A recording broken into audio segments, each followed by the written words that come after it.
O início do império. Após entrar no quarto, Sofia fechou a porta e se jogou sobre a cama. A vontade era de chorar, mas não sabia como fazer. Já não lembrava quando havia sido a última vez que tinha chorado. Ela então virou de costas e, olhando para o teto, desejou ter a vida que só via em seus sonhos. A vida que as pessoas que a cercavam pensavam que ela tinha. Imaginou como seria maravilhoso ter uma família de verdade, estar próxima dos irmãos e entrar para a faculdade, ou pelo menos concluir o ensino médio. Quando fugiu do abrigo, dias antes do Natal de 2008, Sofia tinha terminado a 8ª série e depois disso não foi mais à escola. Baldirene não permitiu que ela voltasse a estudar e Sofia concordou. Tudo estava bom do jeito que estava. Estudar acabaria atrapalhando a sua rotina. Dormir durante o dia e trabalhar à noite. Sofia ficou ali, imóvel, o olhar fixado em um ponto no teto, relembrando cada minuto que passou ao lado de Marcos e não conseguiu entender por que havia sido diferente das outras vezes em que fez sexo. O que havia acontecido dentro dela? Ela percebeu naquele momento que não havia sido apenas sexo, mas o encontro de duas almas. E Sofia sabia que era recíproco, seu coração lhe dizia isso. Na maioria das vezes que vendeu o corpo, Sofia não sentiu prazer. Era uma encenação. Ela encarnava a puta perfeita levando os homens à loucura. O trabalho dela era esse, a não ser pelos homens que não a tratavam como um objeto e assim ela unia o útil ao agradável. Sofia fantasiava ser a esposa perfeita, imaginava estar no quarto de sua bela casa. Assim ela conseguia ser feliz por alguns instantes, no seu mundinho de faz de conta. Com Marcos a história foi outra. Sofia nunca havia tido as sensações que teve ao se entregar para Marcos. Parecia que ela tinha saído do seu mundo de faz de conta para ser feliz na vida real. Ele deu a ela o prazer que nenhum outro homem havia dado, além do carinho e da atenção. Ao contrário dos outros, Marcos não sabia que ela era uma prostituta, por isso não a tratou como tal, e foi nesse momento que Sofia sentiu uma dor terrível invadir seu coração. Percebeu que no fundo tudo não passava de mais uma fantasia, mais uma página do seu livro imaginário. O desejo mais profundo dela era viver aquilo pelo resto da sua vida, mas sabia que o destino era cruel e que não havia muito espaço para ela nesse mundo perfeito onde vivem os casais apaixonados. Apesar de estar sentindo inveja de Amanda, Sofia sabia da sua realidade, e se Marcos descobrisse, tudo acabaria antes mesmo de começar. Logo, ele saberia a mentira sobre a faculdade, e ela não teria nenhuma explicação plausível para dar. Mesmo que Marcos a aceitasse, viveriam com o fantasma do seu passado rondando suas vidas. Os pensamentos de Sofia mudavam constantemente. Em um instante, ela desejava que Marcos deixasse Amanda para ficar ao seu lado, e no momento seguinte, pensava em não vê-lo mais, simplesmente pelo medo de ser desmascarada e não conseguir olhar nos olhos dele. Sofia continuava olhando para o teto, quando teve a sensação de que a palavra felicidade não havia sido inserida em seu dicionário. Será que algum dia ela teria o homem que amava ao seu lado? Ela percebeu então que estava perdendo o controle da situação e dos próprios sentimentos, e no seu íntimo, Sofia sentiu a dor se intensificar. No celular de Marcos haviam várias ligações de Amanda, de seus pais e até de seu irmão Emanuel. Ele preferiu deixar o celular no carro quando foi para o restaurante com Sofia, e nem passou pela sua cabeça que isso poderia causar tanto tumulto. Você não pode estar se tornando irresponsável depois de velho. Deixou sua mãe chorando a noite toda. Você sabia que chamamos a polícia? Pensamos que você estivesse em um cativeiro qualquer. Antônio Vanzolini estava vermelho de raiva e gritava com Marcos, que apesar dos 32 anos de idade, estava sendo tratado como uma criança que cometeu a primeira travessura. Me desculpem se promovi tudo isso. Marcos procurava manter a calma. Ele nunca havia levantado a voz para seu pai e não pretendia fazê-lo naquele momento. Não quis promover tudo isso? Fala como se fosse um show. Custava avisar onde estava? Já pedi desculpas. Eu fui levar o Marcelo até Matinhos e um assunto particular dele e esqueci o celular no escritório. Também não passou pela minha cabeça que vocês fossem ficar nesse estado. Vocês não entendem que eu não sou mais uma criança? Vive me dizendo o que fazer como se eu não fosse responsável. O senhor, pai, Fala que tem total confiança em deixar a construtora nas minhas mãos, então deveria confiar mais em mim. Marcos começou a levantar o tom de voz. Tenha calma, filho. O importante é que você está bem. Precisamos tirar disso tudo uma lição para que não se repita, disse Marlene com uma voz serena enquanto segurava o braço do filho. Marlene Brunelli Vanzolini era uma mulher de 50 anos de idade. Parecia mais nova, apesar dos óculos de grau fora de moda e de alguns fios prateados que se encontravam em meio aos cabelos loiros, muito bem cuidados, por sinal. Marlene sempre se dedicou aos filhos e ao marido por tempo integral. Casou-se muito nova e, com o nascimento de Marcos, quando ela ainda tinha apenas 18 anos, foi impossível ir para a faculdade. Isso, porém, nunca a frustrou. Ela tinha muito orgulho do que havia feito durante sua vida. Podia-se dizer que ela era uma mulher realizada. Na época do nascimento do primeiro filho, Antônio Vanzolini começava a se destacar na área da construção civil. Ele era arrojado e não tinha medo de arriscar. Conquistava os clientes pela sua dedicação.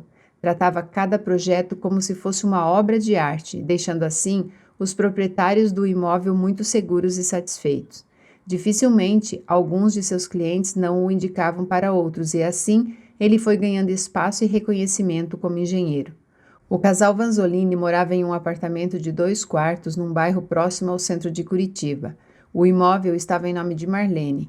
Quando o pai dela faleceu, 3 anos antes do casamento com Antônio, ela recebeu o imóvel como sua parte na herança, e foi com a venda desse pequeno apartamento que o jovem casal deu vida a um monstro da construção civil, a construtora Vanzolini. Na época em que Marcos estava completando 1 ano de idade, Antônio encontrou um terreno que seria perfeito para um pequeno condomínio, mas apesar do dinheiro que vinha ganhando desde o início de sua carreira, 5 anos antes, ele não teria como fazer tamanho empreendimento e decidiu oferecer seu único bem como parte do pagamento.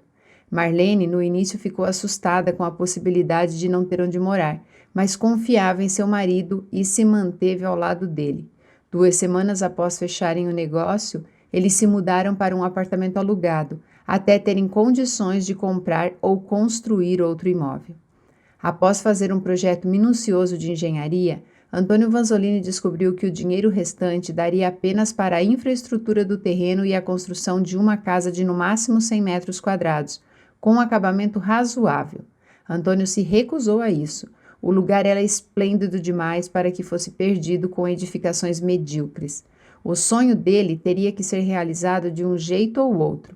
Tirar do papel aqueles sobrados de alto padrão aos quais se dedicou por tanto tempo era sua obsessão pessoal. Após pensar muito e consultar outros colegas, Antônio decidiu fazer uma enorme placa com a pintura de um dos projetos. Procurou um artista plástico que não era muito conhecido para fazer a pequena obra de arte, pois não dispunha de muito dinheiro. O resultado foi exatamente o que ele esperava. Após fixar a estrutura em frente ao terreno, ele pôs vários anúncios em um jornal de grande circulação na época. Oferecia o terreno e a construção da obra. O interessado pagaria pelo local e Antônio Vanzolini seria o responsável pela execução, fornecendo os serviços de engenharia e a mão de obra. O proprietário receberia as chaves em mãos na conclusão dos trabalhos, sem se preocupar com funcionários, projetos, compras de materiais e todos os outros transtornos que uma obra traz. Nem Antônio Vanzolini imaginou que sua ideia daria certo, pelo menos não tão rápido, e em pouquíssimo tempo ele passou de um simples prestador de serviço a dono de uma construtora. Desculpe-me, mãe, eu sei que deveria ter avisado. Tá tudo bem, meu filho. E a Amanda? Ela também estava preocupada. Você já ligou para ela?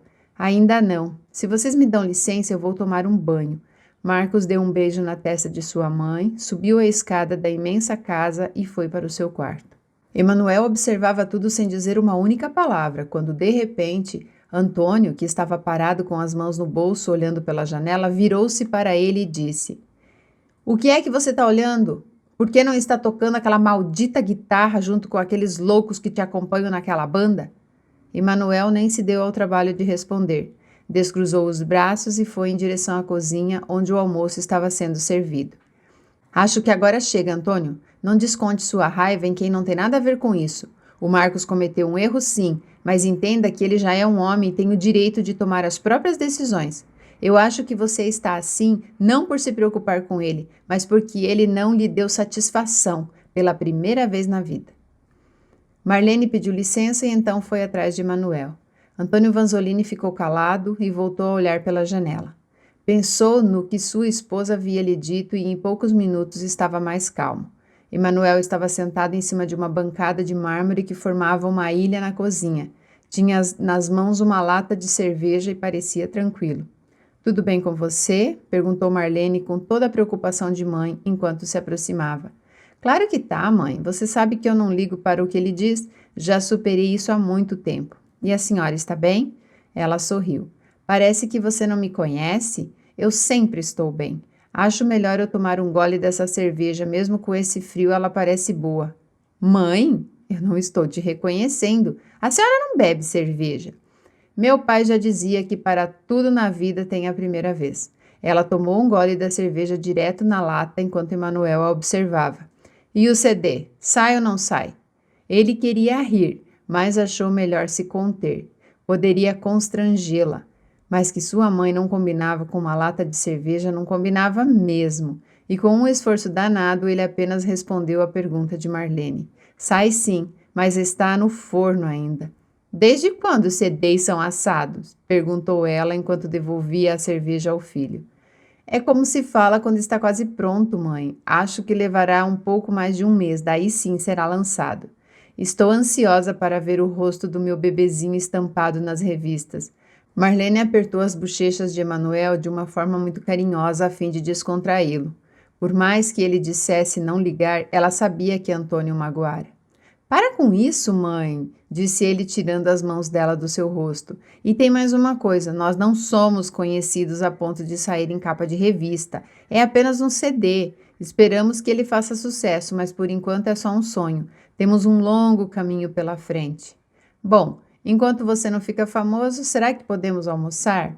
Ótima ideia. Aquela discussão me deu fome, disse Manuel descendo da bancada onde estava sentado. A cozinheira tinha acabado de servir o almoço. Marlene foi até a sala e pegou Antônio pela mão. Vamos almoçar, meu bem? Vamos sim, respondeu ele, agora bem mais calmo. Vá indo na frente enquanto eu chamo o Marcos. Ele não se deu ao trabalho de responder, apenas se dirigiu à cozinha. Após tomar banho, Marcos ligou para Amanda e ela quase infartou quando ouviu o celular tocar e o nome dele aparecer no visor. Alô, Marcos, tá tudo bem com você, meu amor? O que houve? Calma, Amanda, tá tudo bem. Eu só saí da cidade e esqueci o celular no escritório. Como você está de plantão, nem pensei em ligar avisando onde eu estava. Mentiu mais uma vez. Seus pais me ligaram dizendo que você havia sumido e fiquei apavorada, pensei o pior, mas tentei tranquilizá-los. Eles chamaram a polícia mesmo assim. Pensaram que você pudesse ter sido sequestrado. Ainda bem que a polícia pediu para que esperassem mais um pouco. Caso contrário, você estaria sendo procurado. É, eu soube disso. Meu pai fez questão de me contar tudo aos berros. Ouvi o que devia e o que não devia também. Mas o que aconteceu realmente? Onde você estava? Você se lembra do Marcelo, meu amigo de infância? Ah, aquele que você diz ser como um irmão para você? Esse mesmo. Ele me pediu para levá-lo até Matinhos. Quando ele me ligou, eu estava no escritório. Soltei o celular para desligar o computador e acabei me esquecendo de pegá-lo novamente. Eu poderia ter ligado de qualquer outro telefone e ter avisado, eu sei, fui irresponsável, mas foi muito bom me desligar um pouco de tudo. Espero que você me entenda. Eu sou tão certinho e responsável o tempo todo que aproveitei a oportunidade para ter o meu momento de rebeldia. Marcos riu quando disse isso, mas no fundo estava se sentindo mal por mentir. Por mais que sempre tenha tido vontade de chutar o pau da barraca, ele sabia que nunca teria coragem de fazê-lo. Ele era assim muito certinho, mas a frustração que estava sentindo nesse momento era por conta da sua traição. Marcos viu que poderia perder a cabeça por Sofia, mas nunca teria coragem de se separar de Amanda e começar um relacionamento sério com ela. Seus pais não aceitariam. Ele conversava com Amanda, mas no fundo queria desligar o telefone. Estava com dúvidas. Será que ele ainda a amava ou apenas se acostumara com a ideia? Sem respostas concretas sobre os pontos de interrogação que apareciam em sua mente, ele então se despediu e desligou o telefone. Em seguida, alguém bateu à porta do quarto. Marcos, o almoço está servido. Já estou descendo, mãe. Sentado na cama, Marcos não conseguia tirar Sofia da cabeça. Seu cheiro, sua pele, a maneira como fazia amor. Ela podia não ser perfeita para se tornar sua esposa e desfilar com ele pelas colunas sociais, mas era perfeita para ele. Marcos desejou então ser outra pessoa, alguém que não precisasse da satisfação da sua vida e que pudesse ser feliz da maneira que escolhesse. Ele admirava Emanuel por isso. Ele sim teve coragem de jogar tudo para o alto e ir atrás do que considerava ser sua felicidade. Nesse momento, ele se lembrou do almoço e desceu a escada apressado. A última coisa que queria naquele momento era sentar-se à mesa em família, mas não conseguiu fazer desfeita a sua mãe. No final da tarde de domingo, quando se despedia das recepcionistas do hospital, no término do seu plantão, Amanda avistou Marcos. Ele a aguardava e, enquanto a observava, ele sentiu uma coisa que fez seu peito doer. Marcos não parava de se perguntar como pôde fazer aquilo com ela. Amanda aproximou-se e ele então a abraçou.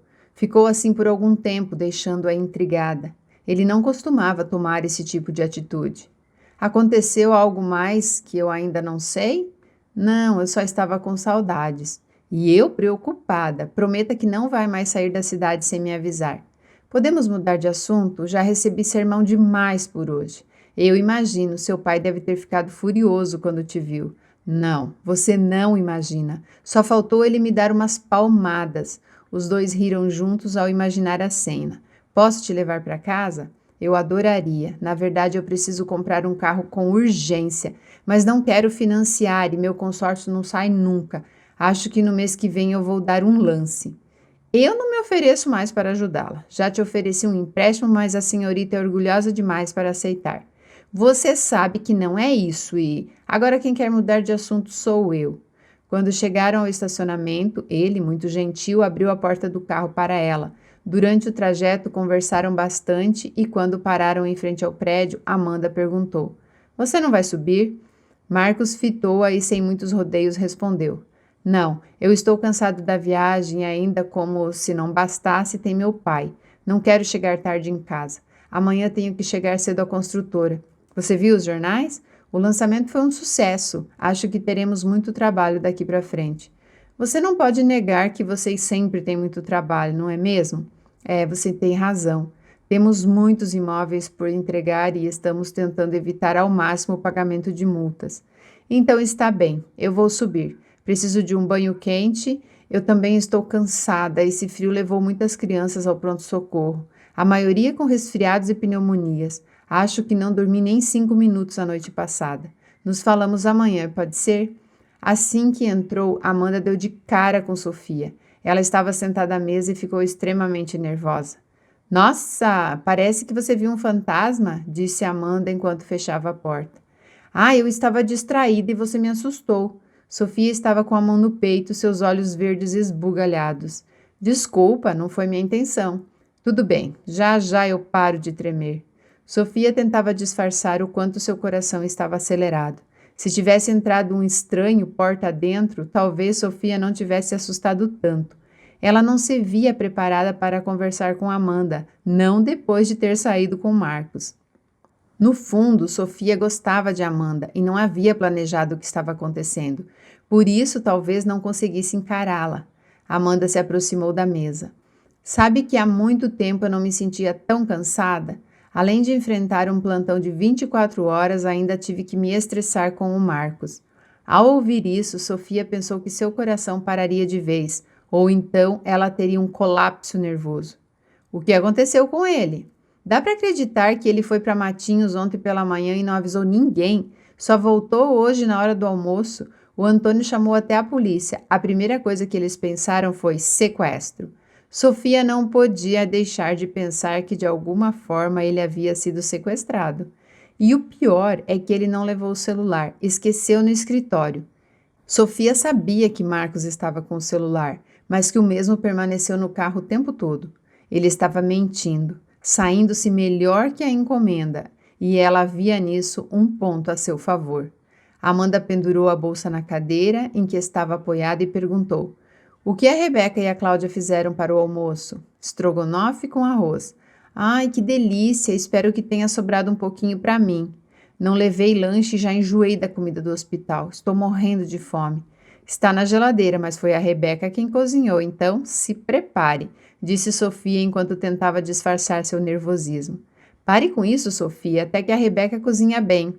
Quer saber? Eu vou primeiro tomar um banho bem quentinho e depois eu como.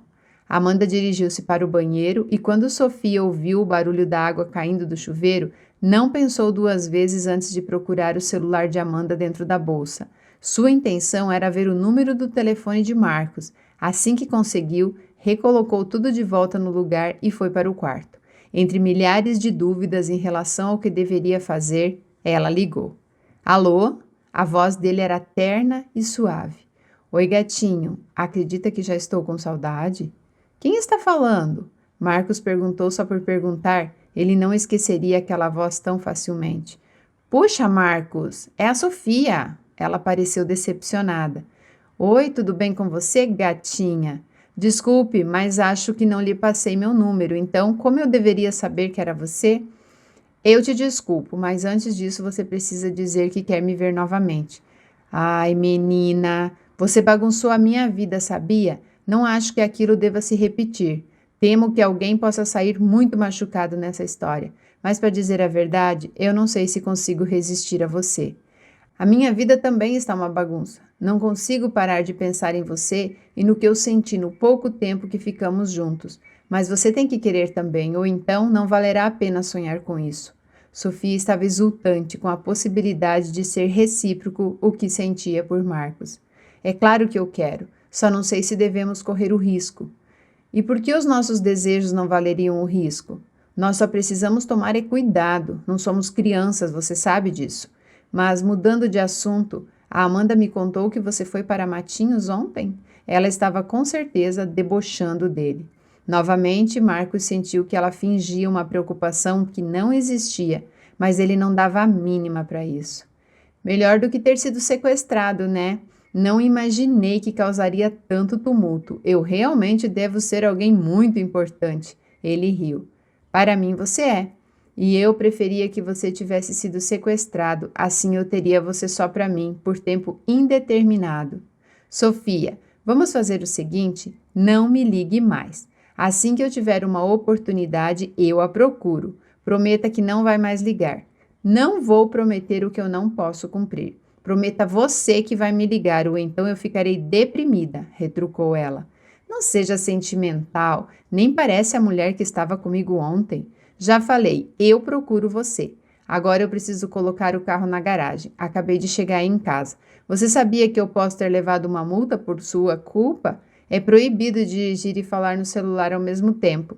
E teria sido por uma boa causa, você não acha? E eu não sabia que uma BMW de última geração não possuía viva voz. Agora, tenha uma boa noite, meu bem. Ela então desligou. Sua vontade era sair gritando de alegria, mas teve que se contentar em pular sobre a cama várias vezes sem fazer barulho para não atrair a atenção de Amanda. Sofia vibrava em silêncio, não conseguia acreditar que havia a possibilidade de tudo aquilo se repetir, e então ficou viajando em seus devaneios.